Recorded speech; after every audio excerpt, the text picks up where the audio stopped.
welcome to a brand new episode of Sequel Rights, the podcast where we take a look at the franchises that make you go, they made how many of those? And we give each and every sequel a fair trial. My name is Justin Camps, and I'm here with Elizabeth Helly and Tyler Hymanson. And welcome, everybody. Welcome our new listeners on Spotify, Podbean, iTunes, whatever it is you listen on. Eliz, where can they reach out to us? You can always email us, sequelrights@gmail.com, and find all of our past episodes at sequelrights.com, and reach out to us on social at sequelrights on Twitter, Instagram, and Facebook. And Tyler, what do we love the most? We love reviews and ratings on iTunes. We love them so much that for a limited time, for a Naked Gun 2.5 special promo, if you leave us a 5-star review, we will read your review live to tape on air. Yes. This is your time to stand and be counted, to be immortalized on the internet, digitally, through sound. This is an amazing prize. We never read anything. It's true. We're illiterate, so it's going to take some time for us to learn how to read. Someone will teach us the vowels and the sounds. We will sound it out, and we will read your review live on air. Please leave the review. Yeah. And as Tyler said, we're on the Naked Gun 2.5, The Smell of Fear. Smell of fear. What does fear smell like to you? It smells like rotten fish. Yeah. Ooh. Eliz, what does it smell like to you? I don't know. This movie. What does this movie smell like? I don't. What does he say? Was Raw that a sewage. dig? I've been swimming in raw sewage, Yeah. and I love it. Yeah. Exactly. There's lots of smells in this movie. Yeah. But this is the first sequel to The Naked Gun. Indeed. And we are going to watch that trailer because, That's just what we do. We have eyes. Let's do it. Washington, D.C., where violence explodes every day. But America's toughest cop is pounding a new beat. Lieutenant Drebin. The police squad is back. Freeze! Is this some kind of bust? Very impressive, yes. They're ready for action. How you doing, Trooper? Ready for love. I'm lonely, I'm lost, I need someone to hold, to love. Frank, over here. And ready for seconds. In the movie that proves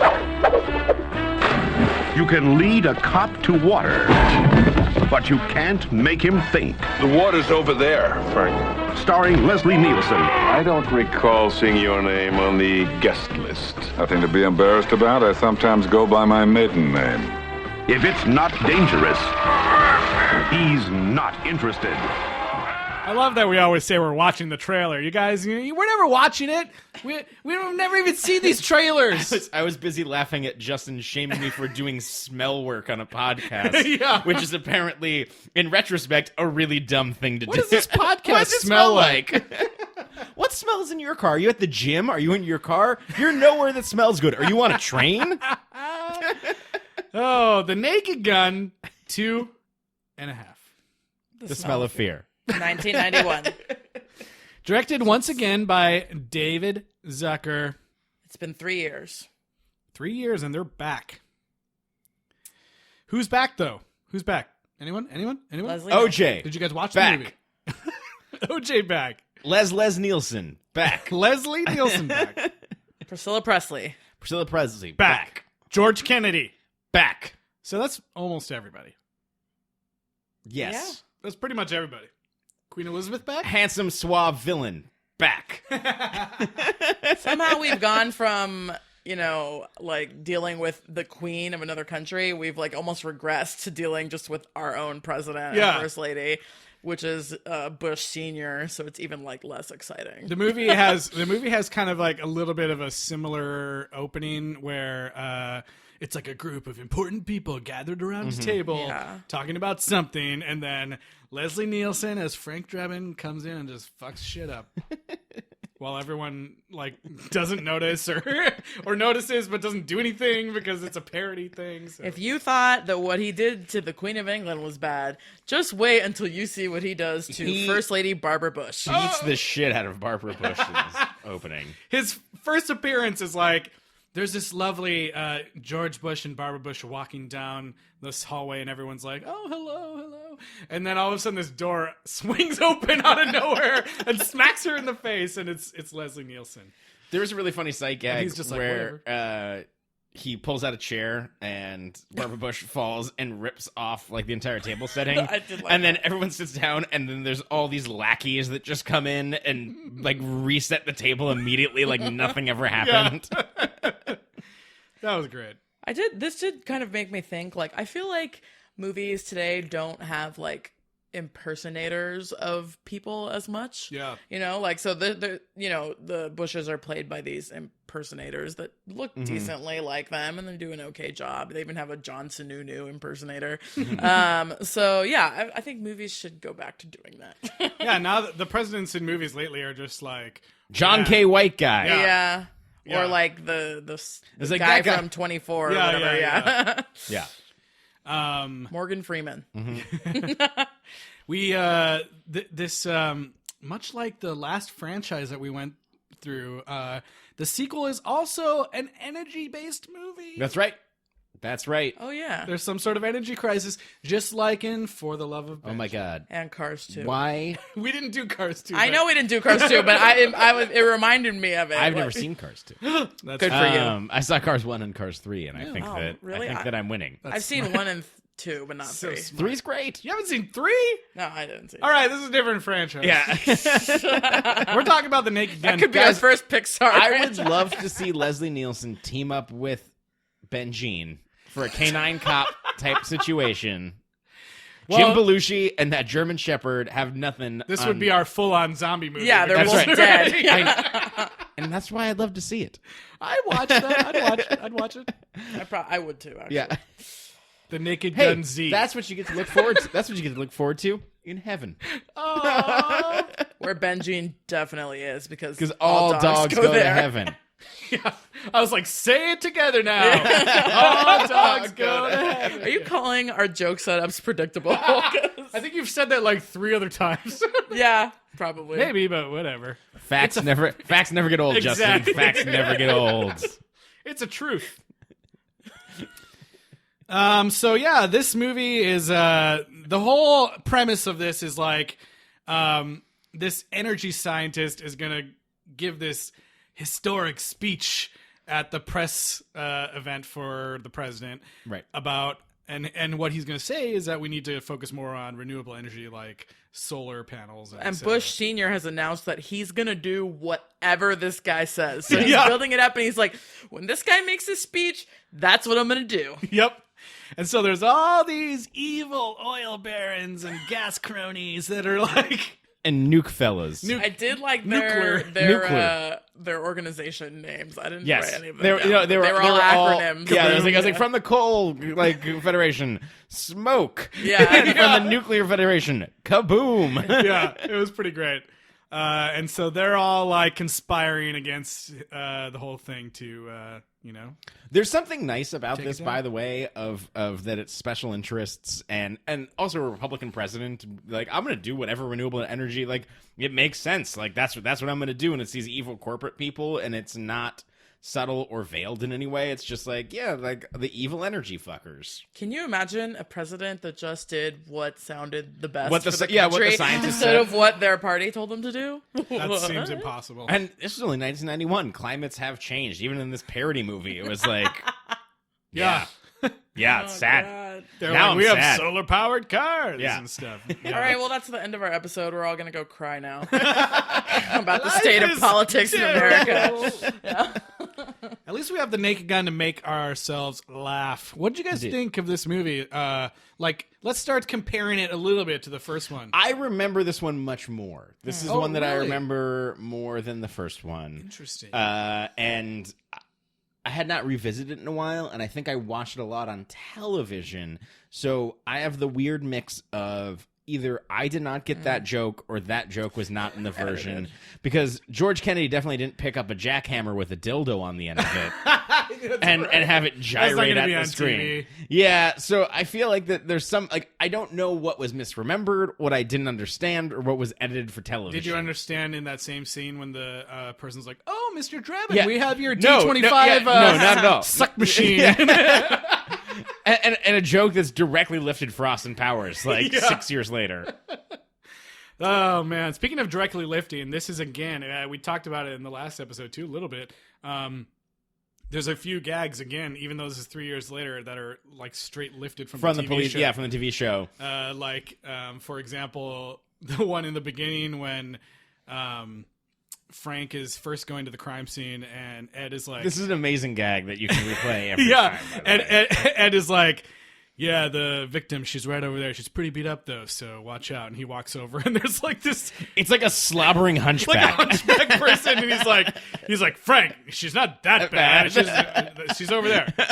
And then it's, Jane. Yeah. And then there's another one on the rooftop where there's a big shootout, and you see Frank and this goon shooting back and forth at each other, and it looks like they're on opposite side of the roof, and then, like, it pans out, and it cuts to a shot where they're just, like, literally across, like, a trash can away from each other. That's also from the TV show. And speaking of things from the TV show, Robert Goulet guest starred on the television show as well, and he is the main villain in this installment. Nice. Robert Goulet. Bobby Goulet. Goulet. He plays, the head of some oil company who is dating... Hexagon. That's right. And he's dating Jane. What? The love interest from the last film. Yeah, so we find out that at some point in the interim, Frank and Jane were going to get married, and she bailed on the wedding. Right. She wanted to save the world. Oh, yeah. Because she really cared about the environment, even though, like, I don't really remember her saying that. No, that wasn't the thing. He's like, what do you mean? I did everything for you. I bought 1,000 acres of rainforest, and then I slashed and burned it to build our dream home. She's like, how could you be so insensitive? He's like, insensitive? Do you have any idea how hard it is to relocate displace an entire tribe? You try it sometime. That was amazing. So it turns out that Jane's like the assistant of this energy scientist who's super famous. No, she's head of PR for the think tank. Yeah. What was it was the guy who played Harry Potter's Uncle dad. Vernon. Harry Potter's dad. How dare you? Sorry. That was Uncle Vernon. Richard Griffiths. His adopted parents. Also dead. Richard Griffiths. He died? Yeah, a couple years ago. He was playing Dr. Albert S. Meinheimer. And he's in a wheelchair. Yes, he is. It's a very important plot point that he's in this, electric wheelchair later on. Which I remember. I was like, when I started watching, I was like, I remember that fucker. Like, I remember this guy. I don't remember what his deal is. But then, so at one point, the plot that these energy companies have, the oil companies, their acronym is SPILL. I just remembered. That's right. Because the Hexagon is the oil company, and the oil tanker that's parked outside the warehouse is the Hexon Valdez. Their plan is they kidnap Meinheimer, and they get a double. And for whatever reason, this double, there's some specific name reference joke that, like, he was the arts counsel for somebody that I'm supposed to know who it is. But yeah, there's a couple jokes I didn't understand. I think it's a Republican guy, and because he's this Southern, like, thespian type dude. But so the physicist is in the electric wheelchair, kind of looks like a put together, like, opera goer, and their double, like, takes off all the makeup when he's there. And for whatever reason, as a kid, that disturbed me. And I remembered that, like, I was like, oh yeah, like, he looks like a rat person. It is kind of freaky because he's got this, like, crazy long, like, hair, and then he just looks like, with his, like, teeth. He's like got a gap in his tooth and everything. Yeah. And Richard Griffiths is doing a Parent Trap situation in this. He's playing both roles. Oh, yeah. With a split screen, I'm assuming. They're not on screen at the same time too much, but a couple times they are. Yeah. But that was pretty great. The whole thing is that, like, the double can walk. Yes. The other guy obviously needs a wheelchair. And they play up that joke every time that they can. And one of them has a birthmark the shape of Whistler's mother. Which is a plot point in another absurd comedy that I enjoy, is Mr. Bean. I was thinking the same thing. Yep. Also, the real scientist has a photographic memory. Yes. All Mr. things to Bean remember. also features Randy Newman's "I Love L.A." Oh yeah, prominently. That's right. Fuck that song. I don't like it. You don't love it? I'm not from here. I don't. I love it. And We love it. Is I love it a throwback to the first movie, which is the code word of what brings Police Squad down on Frank Drebin's infiltration mission? That was one of my favorite parts. He's like Frank Drebin's infiltrating the oil baron guys. Yeah. And he's Secret set up meeting. Yeah, he set up that like the phrase that he'll say as soon as all the rest of the police squad will come and help him will be "I love it." And he gets in there finally, and you know he's been scuba diving and raw sewage and all this stuff, and he gets there, and they're all like, "Oh God, what's that smell?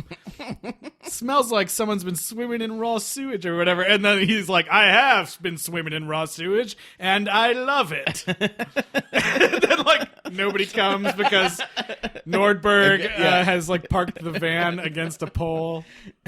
Friggin' OJ Fucking Simpson. Nordberg. Hardberg is like, I was excited that he wasn't going to be in the hospital the whole time this movie, and then I was disappointed because he sucked. He's still kind of got He has a giant physical comedy bit. Like he has a whole set piece. Yeah, and he has the whole mariachi thing. Yep. Yeah, that was pretty funny. I don't know. I wanted more character development of OJ. yeah. Because we don't know enough about him in American society. That's God right. knows. Yeah, I want to know more. There's more. There's no scene where we go try on gloves. Another thing that we had mentioned in the first film that reappears here is you guys were talking about how there were like these like gay jokes, and they come back in this one. Like there's a scene where When you've had that much man, it's hard to go back. yeah. And then Dr. Meinheimer basically just like pulls his collar out. He He's says something like, "You'd never understand how much you can love a man." yeah, and he's just like, And like in that same scene, he doesn't make that noise, but that's the noise that you hear when he does the action that he does with his collar. in that same scene, Jane is like talking to this like police sketch artist. Sketch artist. Oh my God. And she's like, "Oh, I gave the sketch artist a description of the guy that we saw leaving the premises." And they go to look at the pictures, and they're all like these sketches of like her as a Viking woman and everything. And then Frank is like, yeah, maybe we should get that other guy who, he used to have 2 guys for roommates. Wasn't any problem. Yeah, let's get the sketch. He specifically said, "Let's get the sketch artist, that one guy who doesn't date and lives with 2 male roommates." Yeah. And they were like, "Oh yeah, great idea." Like, Which I thought was funny. Speaking of the culprit, who what they're looking for is that Dr. Meinheimer, Yep. yeah. his office was bombed, and a bunch of people died. And they're looking for the culprit for this. And the guy that they're trying to find, the thing that I remember the most about this movie, it's a weird bit, honestly, but it is this boxer dude that is like the guy who dropped off the bomb. His name is Hector Savage. Hector Savage. But they go on this crazy rant of like, "Oh yeah, he's Kid Colorado. Where's he from? Out of North Virginia? Yeah, Dude, that was genius. Yeah, it is one of my favorite comedy They're like, bits "No, of that's all time." That's Kid Cincinnati from Arizona." Yeah, Kid Cincinnati. Yeah. Oh, the Arizona Bomber. I was like, "Yeah, Frank, you sure know your boxing." And then how he caps the whole thing off is just, "All I know is that you never bet on the white guy." Yeah. Oh my God. It is an amazing joke. It is like 4 people just chiming in. It's fantastic. That opening scene is so great. There's also that part where like, I don't know what you guys thought, but I kind of liked the dynamic of this movie where the whole time like Frank Drebin is trying to like win Jane back. Yeah. And like you kind of get like some actual progression story-wise between their relationship a little bit. It gives him more of a reason to be an idiot. Yeah. Like it gives him more motivation to do dumb things. Right. That's true. Where in the first one he is an amazing police detective who's also an idiot, and there's not a real reason to reconcile the two. Yeah. Where in this one, like the police chief is basically saying, no, this girl's going to make him do dumb shit. Like, it's going to throw him off his game. Let's try to keep them apart until they don't. And it leads to this scene right in that same scene with the box scene, where he first meets Robert Goulet, and he learns that like Robert Goulet's character, what's his name, Quentin Habsburg. Mm-hmm. Habsburg and Jane are dating. He learns this, and he's like, "Well, there's no reason why we can't be gentlemen, Mr. Poopy Pants," or whatever. And he's like, "Hey." My favorite thing that he says is, it's right before the Mr. Poopy Pants thing. He's like, "Well, no, I'm doing fine. Like, I'm dating everybody. Like, I'm dating an author right now. She wrote the book on male sexual dysfunction. I'm sure you've read it." He points immediately to Robert Goulet. And he's like, "What are you implying?" Yeah. I have a brief aside. Yep. I have a Robert Goulet story. I grew up in Las Vegas. It's one of my favorite stories. There's a little bit of sadness to it. My grandmother, my grandparents had moved out to Vegas. Unfortunately, very shortly after they did, my grandmother became ill, and she's in the hospital. And it's me, my dad, my brother, and we just come from the hospital room. My grandpa is a boisterous New England fella who is funniest person I ever knew, and does not have a subtle molecule in his body. And so we just like had a really intense, like, you know, loving moment up in the hospital, and we get in the elevator and we're riding down, and door opens, guy gets on, and me, my brother, my dad all know that this man is Robert Goulet. He got some random test or something. It's Vegas, you know, there's old entertainers, they're around. And my grandpa goes, "Hey, that guy looks like Robert Goulet." And then my dad goes, "That is Robert Goulet." And he goes, "Hey, good to see you." And then my grandpa goes, "Nice to meet you, sir." And then the door opens and he walks away. And it was one of like a poignant moment. I was like, God damn, that was amazing. Oh my God. I feel like most people would have waited until Robert Goulet got out of the elevator and then not said... my grandfather. Not in that moment. With the love of his life was like that's what he did. He was like, "Hey, that guy looks like Robert Goulet." Well, in his mind, he didn't think it was him. No, it was perfect. It was so good. And so Robert Goulet was a gentleman. He was a gentleman for being in Police Squad. And what we love about these movies is these serious guys just going for as silly as they can be in these movies. Yeah. And everybody's doing it even more so than the first one, I think. Yeah, totally. I like this movie. I don't know. I thought it was... Yeah. Watching it immediately after the first one, I thought it was still really funny. Yeah. I don't know. Yep. What did you guys think of, there's one, you know, so far we've kind of had these like kind of vague police, you know, cop show parodies or whatever. But in this movie, they have like one very specific parody of a film that is very popular called Ghost. Yeah. Yes. Same director. No, not the same director. Oh, really? Yeah, this is weird because it was directed by Jerry Zucker. Oh, Ghost was. Okay. And Jerry Zucker is like They're not related at all, right? I don't know. I think they must be related. So I get Are for they? reading the frickin' IMDb trivia again. It's never. Yeah, right. they're related. They're related. Oh, they are? Yeah, yeah. Interesting. David Zucker and Jerry Zucker related brothers. Really? Yeah, they're from Wisconsin, Milwaukee. I did not know that. That's fascinating. But yeah, so like, yeah, Jerry Zucker involved in this film as the previous film, and like I thought that you know, I didn't know that before like looking into That's it. fantastic. I thought Ghost would have been, you know, directed by somebody, right. I don't know, more famous. Well, it's got its comedic elements. That's The true. Whoopi character and everything. But so. yeah, so in the Naked Gun, there's a whole ghost scene with the clay pottery It's thing. really over the top. It gets real. They're playing gross. Unchained Melody, just like in Ghost. And what I thought was most interesting after learning this, I was like, has there been like how many times does a director who directed like a, you know, somewhat serious film which Ghost is, right? Get to be directly involved in a parody of that movie in like another major release. It's like Gus Van Sant and Jane Silent Bob Strike Back. I'm counting my money. Yeah, but that's the only other example I can think of. I just thought that was crazy. I was like, and Ghost came out in 1990, so this one's out 1 year later with where he's like, let's just fucking make fun of my movie. So at that point, they don't even realize how iconic that scene is. It was iconic immediately, but it's still just as iconic right now. Yeah. Like anything on TV right now could parody that, and everybody would know it. Community did. Yeah. So. Yeah, and I thought this scene was funny, especially when it gets into the like part where they're actually having sex.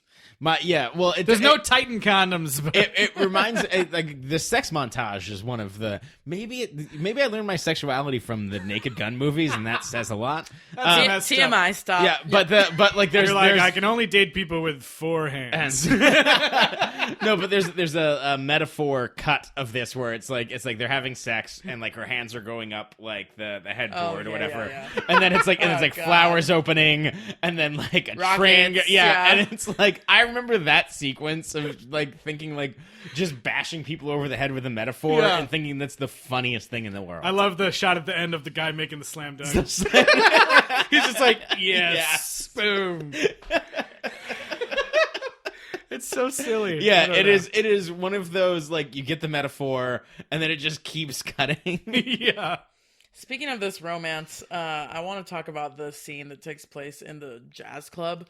The Blue Note? That's one of my favorite. Like, the pictures on the wall in the jazz club is one of my favorite things in the world. It's every, like, picture of failures throughout history, and then it ends with, like, Michael Dukakis or whatever. Yeah. I think it's Mr. Rogers. I think it was Mr. Rogers. Really? That's what I thought. Yeah, no, it's like the Hindenburg, the Titanic. Like, it's this really sad jazz thing, and then there's, like, every table is a vignette of a guy at his lowest point of like somebody like turning a picture frame over and like a guy like smoking his last cigarette and then cuts over to Frank Drebin and then there's just Mr. Rogers on the wall. Yeah, I'm pretty sure it was Mr. Rogers. Okay. I don't know. I didn't notice it. But the singer singing this like song, I Guess I'm Just Screwed. I was super surprised to find out that lady is actually like Vitamin C from the Graduation song. What? Yeah. She looked familiar to me, and I did not think that's who that was. Yeah, what? Her real name is Colleen Fitzpatrick. And this was like one of the first things that I guess she was in the John Waters Hairspray, which I've not seen, but I guess she was Amber. And then she did like a few acting things and a few things with like a girl band. And then I think like, in the late 90s or early 2000s, she did the whole Vitamin C Graduation song. And now she's an executive at Nickelodeon. I believe I was graduating the 5th grade when that came out. Yeah. I mean, like, I was like, is there like another iconic graduation song that came after that? Like, do kids who graduate now still listen to that song? I don't even know. They listen to Uptown Funk. I don't know if that's the year true. that I graduated, the big song was Josh Groban, "You Raise Me Up" or whatever. Like that's the song. The I remember specifically listening to the Vitamin C song and drinking Surge. Oh man, I believe that was my 5th grade. Our big song was like Green Day, "Time of Our Lives." Oh god, yeah, that was the band video song. It is unpredictable. Didn't they use that song in the series finale of Seinfeld or something?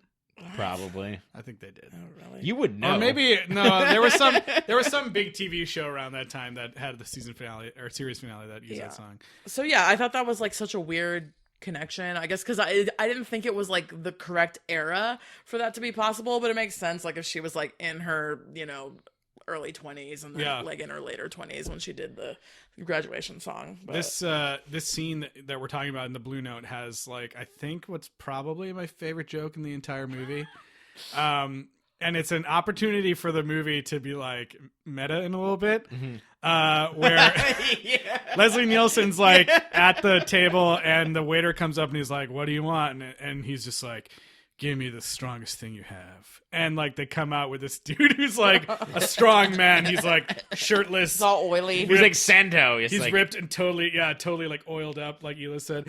And Frank Drebin goes, No, never mind. Maybe just give me a Black Russian. And then and then the waiter looks straight at the camera, shakes his head like, no. Because the whole thing is like everything is taken literally. In these and movies. he's like, no. He's like, I'm not gonna bring that up. Don't worry. No, but the way the waiters read on it, like this actor plays it perfectly. It's so great. Because what his face says is, "Oh, we have it." Yeah. He's like, but no. But I'm not gonna do it. That's too much. There's still more movie, you guys. Yeah. I did like too when he finally does sit down with Jane and they're right next to the piano, and of course the piano player's name is Sam, and like they reveal that he knows both of them because they've both been around. Wait, DC. this movie is in DC now. Like the first movie was in LA. Like they're for some reason they moved the whole police squad to DC. Yeah. And they do not know each other. Yeah. And so Jane is like, "Oh, Sam, like, just play our song one more time. Play it again." And then he sees her and Frank, and he's like, "Okay." And he just goes into a rousing rendition of Ding Dong, the witch is dead. The wicked witch, witch. And Frank's immediately like, "Oh, no, not that song, the other song." No, what he says is, "You really know how to pick at the old wounds." Not that song. It's too painful. Yeah. So then he just goes back to a little decorative jazzy piano. That was so funny. And then possibly, I don't know, one of my favorite jokes comes a little bit after this, just because I love to make fun of the Boy Scouts for no reason. But Frank, Jane has gotten mad and she's storming off and saying like, "That's why you must be single," or something like that. And he goes, "Yeah, I am single. I'm single and I love it. I haven't had this much sex since I was a Boy Scout leader." And the entire restaurant like stops talking. The piano stops. Everybody stares at him, and he's like, "No, I just meant that I was dating a lot at that time. It's not, that was so great. It is an amazingly distasteful joke that would only play if you have Leslie Nielsen delivering it. The sad part too, not to make this too serious, but like, obviously allegations in the Boy Scout world had already come out at this point, but if you think about it, like that was not even like when that scandal would have been like really of the moment. Like it was very early on. Like this whole thing, it goes on for like 20 years after that and gets worse and worse. So it's pretty crazy that there's like a joke in a major movie calling this out and they still didn't do anything for like 20 years. That is really messed up. These movies are subversive. These movies, like they are jokes in there that really, I feel like that would be controversial now, and like that they really don't pull a lot of punches, and I respect a lot of that in these movies. Yeah. Anybody else have any favorite parts of this one? The whole Blue Note sequence is amazing to me. If you remember in the first one of my favorite things was the fake baseball bloopers, where a player gets mauled by a tiger. There is a throwback to that in this movie that is one of the funniest things in the world to me. I almost forgot about this. It's a throwback to the first movie in multiple ways, because it's somebody who, Robert Goulet, falls off a building. Yeah, well, set it up a little bit more, like early in the movie. Frank Drebin gets into a police tank. And because one of those things, the police tank. Well, from Die Hard, we know they're a thing. And so he totally ruins this standoff, and then drives the tank through a bunch of hilarious mishaps, and one of which is through the zoo that releases all of these animals. Yep. And you see like giraffes running around, make it clear that these animals are still on the loose. There's like news reports throughout the movie like the animals are still terrorizing the city. And then so Bob Goulet falls off a building, hits an awning, seems to be fine. Unlike Ricardo Montalban, where he gets hit by multiple vehicles, a marching band, and everything. He's laying there and seems to be fine. When a lion comes and proceeds to maul him, just like the tiger that mauled the baseball player in the first film. Yeah, yep. That was pretty funny. And I think to me, it is a perfect joke that I think is so fucking funny. It was great that there's like a really amazing payoff to him, which is funny in itself, where he like released all these animals and then they just keep it going. Like and all the callbacks to the previous movie, like it is incredibly satisfying.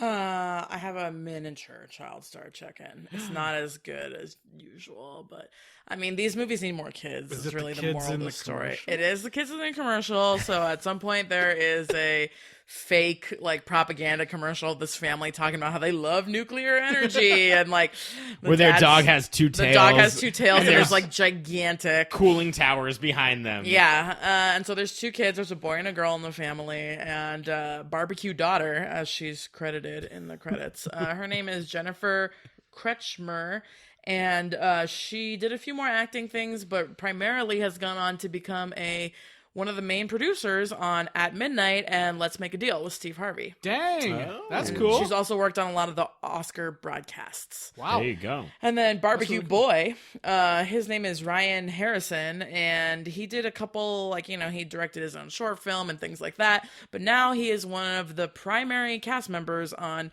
Rachel Dratch's Late Night Snack on True TV. Dang. So they've both done really well. Yeah. Barbecue Boy. Barbecue Boy. We had a Rachel Dratch sighting. We did. We before saw we went to her. go see Isle of Dogs. What? Yeah. She was at the restaurant. wasn't there. She was Sad. at the pizza joint we were at. Yeah. Mm-hmm. The undisclosed. Should have pizza asked her joint. about Barbecue Boy. Should have. I haven't seen that show, but I mean, like, it's not a big cast. It's a sketch comedy thing. That sounds awesome. I would yeah, love to see that. he's one of the main people. So, yeah, that's the child star check-in for this movie. That was a good one. I hope there's more kids in the 3rd movie. I love when the child stars are successful and not dead. Yeah. That's my favorite R.I.P. part. Van. That's my favorite R.I.P. part. Vaughn, you Oh, mean? yeah, sorry, Vaughn. Jesus. Vaughn. He probably hated that. Well, So I'm speaking gonna of shut up. speaking of Barbecue Boy and Barbecue Girl, we do get crazy credits again with That's right. this.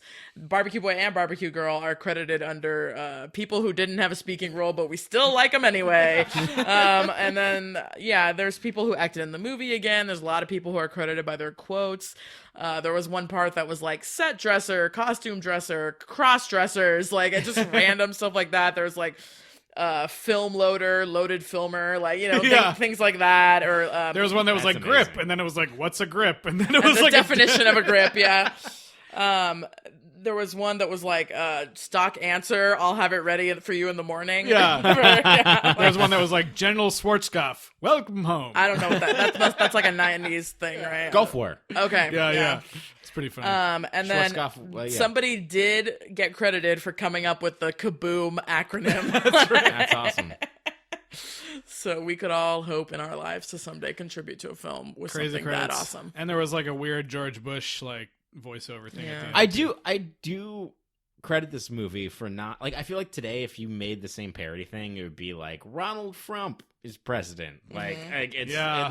it's straight up like, this is Barbara Bush. Like it's the main character in the movie punches the first lady in the face. It's like, I don't know. Yeah, there's not a ton of straight up parodies that come out anymore like this, but Yeah. like the ones that have in the, you know, not so distant past. It's some like, neutered version yeah, of I or think they've it all kind lost. of came crashing down with George W. Bush because Yeah. there's so much parody that it like almost became That's not true. funny anymore. And then it really wasn't that funny to make fun of Obama because he was like cool and like you Right. know, like I don't know, like just as the media's expanded more and more, it's not as funny to just straight up parody the presidents. Like in this kind of like long thought out way because we have things that people can do so quickly, like SNL comes out that week and you know that kind of thing. And not that they didn't have SNL then because they did, but Yeah. I don't know. There's people just aren't making the parody movies like this anymore, whether or Yeah. not it's about a president or not. And I think that's actually an interesting, and maybe this is a little bit of a diversion, but I think it's an interesting conversation. Because like these movies could exist because there was 3 television stations and cop procedurals were very popular. So you could parody something that everyone was in on the joke. Everyone knew that you were talking about. And I think that maybe the reason that these movies don't exist is because there's so much nuanced Right. content. There's so many things where like we're all not tuning in to watch. Not that we watch MASH, but like, Right. But there's not the singular viewing experience. There's not the same water cooler discussion. There's not even a TGIF, which is our kind of touchstone. Where like, oh my god, did you see? You know that Family Matters, and so I think that maybe part of that what's lost is that not everyone's reading from the same source book. Yeah. Which I think is an amazing thing, and there's a lot of really wonderful things that come from that.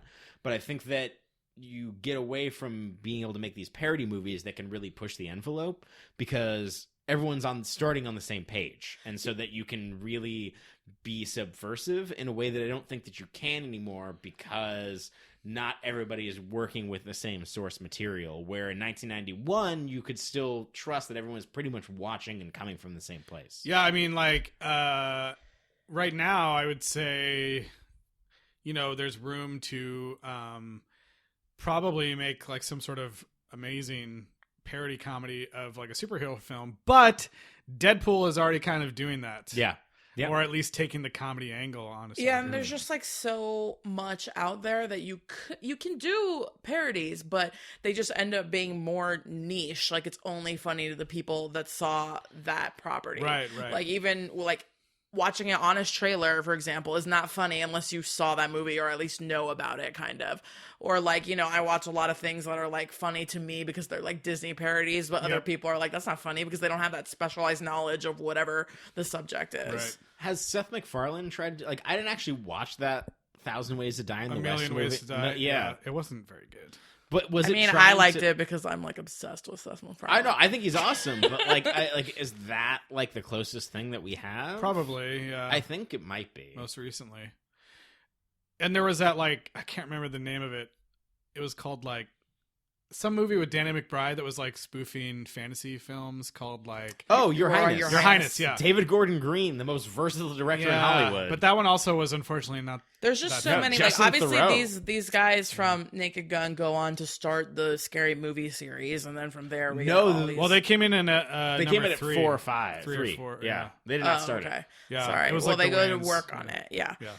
But there's been a whole bunch of offshoots of that for different genres, but it's just not as universally funny anymore because you haven't seen all of them. Yeah, I think that it's some combination of that. I think that TV has really filled the void in terms of making those parodies. But and everyone just is looking for like the short YouTube clips. Yeah. Like Saturday Night Live just did a spot on parody of Wild Wild Country. Yes, they did. And it's like that kind of thing where it's like, I don't even know what that is, and I watched SNL, and I have no idea what you're referring to. Like you can this watch, week's episode. You can watch this one. You can watch this one YouTube video that's like spot on for 3 minutes, and that's about as much as people can. Or like I think they had one that was about like the Real Housewives, and you guys were probably like, oh yeah, it's not that funny, but I was like, I know exactly like which characters they're making fun of, you know. So. I loved it. I mean, sorry, I meant to say which people they're making fun of, because of course they're the people are characters. Reality. Anyway. They're characters. Characters welcome. What's that, TBS? Yeah. I think TBS circle like 2007. Characters welcome. But I think it is interesting that it's that because these movies are surprisingly subversive to me. Like these movies, like you said, like that Boy Scout joke, feels almost out of place in 1991. And I think that it can be that because everybody can laugh because they were coming from the same cultural playbook. And I think that it's so much more fragmented. That's wonderful in a lot of ways, and but detrimental. I think that we get much more nuanced, amazing comedy, and I think that it kind of takes away from the broad parody that this movie is. There was a bunch of jokes about the Democrats too that I was kind of like, I mean, I kind of got the gist of it, but obviously the Democrats weren't having a great time at that time. But I was just kind of like, it's Nixon, then you had Carter, who everybody fucking hated universally, and then it was, it was a dark time. No, it's like Leslie Nielsen says something about like we need to elect more Democrats, and it's like George Bush like clapping, like he's just kind of like whatever. He's like, oh no, like he's like, I'm not dead yet. We're not the Democrats. Yeah. No, it was. I get it. Like I do get that the Democrats were like obviously not in an upswing at that time, but like it wasn't the jokes like you don't when you hear it you don't know like exactly what he's really like referring to specifically, I guess. It's just like a general, like, the Democrats suck. It's not like now where you would make a joke about a specific thing that somebody did or a specific thing that happened in the news. Yeah. I think that it was just after Kennedy was killed. What? Yeah. This is like way later than that. Yes, it is. Oh, okay. Yes, it is. And then yeah. Well, yeah, there were lots of jokes there were not lots, but there were a few jokes I didn't get. Like there's this one scene where everyone's like freaking out in the dining hall and this guy's running around with this like giant book and he's like, it's just a cookbook. Oh, that's a Twilight Zone reference. Oh, okay. I was like, I didn't get that. You can see what it's called. And I was like, what? That's a really famous Twilight Zone episode. And they parody it on The Simpsons. Treehouse of Horror, like how to serve cooking humans for humans. Cooking for humans. Yeah. Nice. That one. So anyways, I know you guys said you really like this movie. How do you... do you think it holds up to the first? I think I feel like if you were a fan of the first one that you would also really like this. I think there's just as many great sight gags and Leslie Nielsen's still at the top of his game in this one. Yeah, I think that there's David Zucker directed this one. His other brother, another writer. Jim Abrams had credit for creating the television show and had writing credits on the first one. They do not have it on this one. I feel like that there is something that the comedy's a little bit broader. I feel like that the comedy is, and I think that I like this one more as a kid.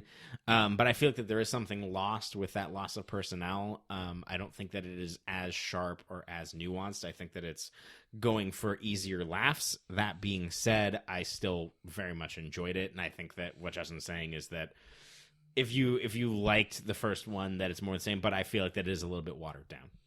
I agree with that. I think overall there was a lot less of the like visual gags and sort of the like, I mean, not like totally that there were none of them, but I think just like the visual gags were better or more memorable in the first one.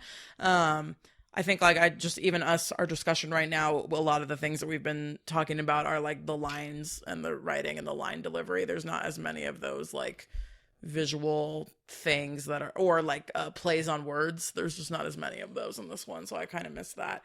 I did not like it as much as the first one, so there was like kind of long stretches in the middle that I was kind of like really bored with too. So I was never bored. Yeah. I feel like that this movie actually had a smaller budget. I was trying to look that up right now because the other one had more set pieces, I think. Yeah. One of the things that I love that they carried through is that Frank Drebin does not know how to park his fucking car. Yeah.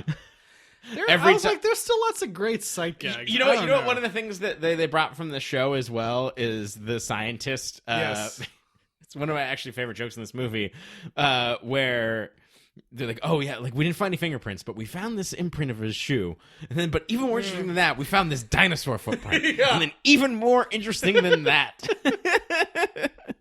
We found this petrified piece of wood from Noah's Ark. I thought that was great, yeah. Speaking of visual gags, there was one that I really loved at the end. There was like this shootout on the roof, and Leslie Nielsen's like shooting guys, Ed's shooting guys, and then we've got Nordberg who's like putting together like this gun. And every time they come back to him, he's like putting on more things to the gun, like a silencer and then a scope, and then like a bigger scope, and he's just like the whole scene just like assembling this gun, and at the very end of it he's got this like freaking artillery piece of machinery that he just like blows a hole open in the wall, and I thought that looked funny. I think that there's so we'll get to our ratings. Yeah. So start thinking about, I do not have what the metrics should be.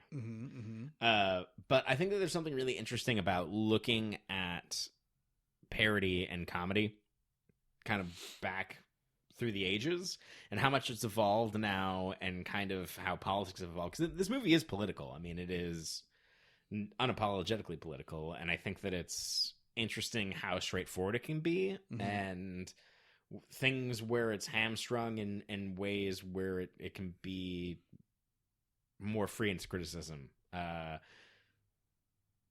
And I'm interested to see how that carries over to the third one. I don't know what the year is, but I think it's actually several years later. I think it might be like 1998.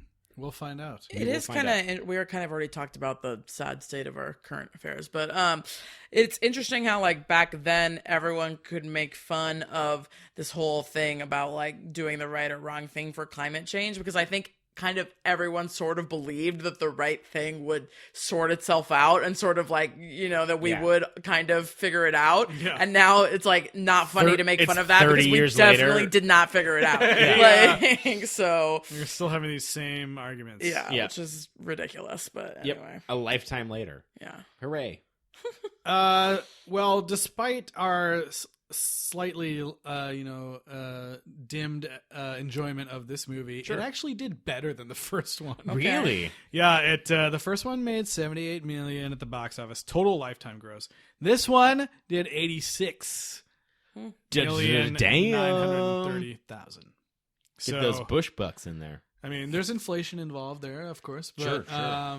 Just a few years later, and it's doing better.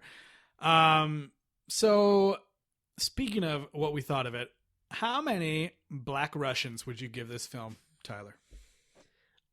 I'm just shaking my head. I'm not going to bring it up. Yeah, I'm not going to bring it up.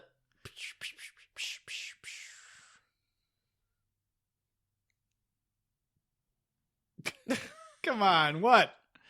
You can do it. Tyler's not able to talk. He's laughing too much. You got this. 6 Black Russians and 1 Crimean. Okay. I'm going to go 6.5. Okay. Eliz? I'm going to say 5. Oof. Okay. I gave the last one 9. I'm going to give this one a 7. Yeah. Yeah. I still thought, I was ready for it to just, be extremely not as funny, and I thought it was still pretty good. Yep. One observation that I've just had over these past 2 films is that I think just recognizing how I watched these films and how I enjoyed them, I've actually probably had more fun discussing it with you guys than actually watching it. And I think that really speaks to the fact that it's more fun to watch comedies with other people. Yeah, it just really is. When I'm watching it by myself, I just feel so And then even when I'm talking to you guys about it, I laugh more at some of the jokes than I did when I was watching it. Yeah. So I don't know. And let that be a lesson to you when you're thinking, oh, I can wait for that one to come out on Amazon or Netflix. Go to the theater, see the comedy. With your friends. Yeah. It is so much more fun.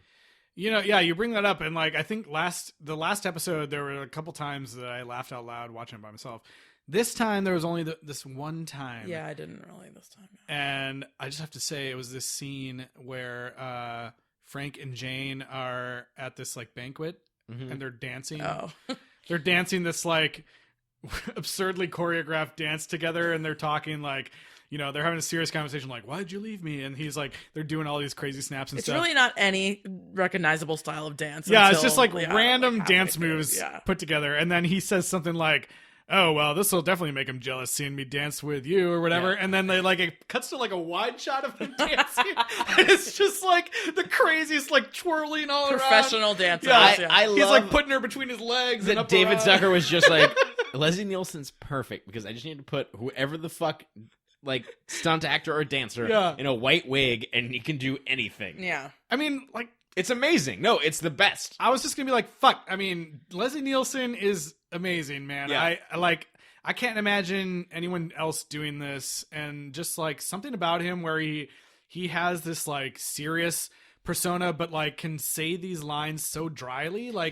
Who could you even see? I know there was at one point they were thinking about doing a reboot of this series with Ed Helms. It's weird though. No, not Ed Helms. Ed Helms is primarily a comedian, so it doesn't have the same gravitas of a serious. I'm trying to think of who is. A lot of people these days that are serious actors, like John Hamm or whatever, they already are diving into comedy. I was thinking, who can nail it is Bryan Cranston. Yeah, but he also started in comedy. Yes, so I know. Yeah. But he could read it as deadpan and make it and have the pathos. But no, who's the straight up serious? That's the easy answer. Who I understand what you're saying. Who come up with an actor right now? Yeah, we want to hear from you guys. Yeah. We want to hear from you guys. And we'll talk about in the next episode. Yeah. Of who you think is what serious actor do you think could fill in for 2019's Frank Drebin? We want a list. Send us your emails. And we will, read them out. Yeah. So that's going to bring us to the end of Naked Gun 2.5, The Smell of Fear, which means next week we're already at the end. These trilogies, man, so quick. They go so fast for us these days. And the next one is called The Naked Gun 33 1/3, the final insult. All right. Cannot wait. Send us your actor recommendations. We will discuss them next episode. Also, send us suggestions for future franchises. Yes, we're looking for either a duo or a trilogy. Just a little behind the scenes there. If you have any insight, we'd be happy to. Or a quadrilogy. We'll take or that. a quadrilogy. So if they want to send us suggestions, Eliz, where can they reach out to us? You can email us at sequelrights@gmail.com or reach out to us on social media at sequelrights on Twitter, Instagram, and Facebook. And Tyler, where do they review us? You look into the heavens, and you leave us 5 stars on Apple Podcasts, and you write down your review on a piece of paper. We will, and put it into one of those like lantern. Yes, lantern floating lanterns, and you send it up into the stars. We will receive it. 10 days later. So, yes, leave the review on Apple Podcasts. We will read it aloud. We will pick the best, most entertaining one. And if it's just you, guess what? You won. Winner! And we will see you guys next week. Yeah, and before we go, just in case you guys missed the first episode in the Naked Gun series, don't miss it. We had a lot of fun on that one, and Eliz had a special guest interview with Fingers. Yeah, we put in after the recording. I was able to get a hold of Dr. Ken Dye, who was the director of the Rice Band when they lent their audio to Naked Gun, and then he is also formerly involved with the USC band and is the current director of the Notre Dame band. So he has like a bunch of random connections to the film. Yeah, so get on it. Listen to the Naked Gun 1.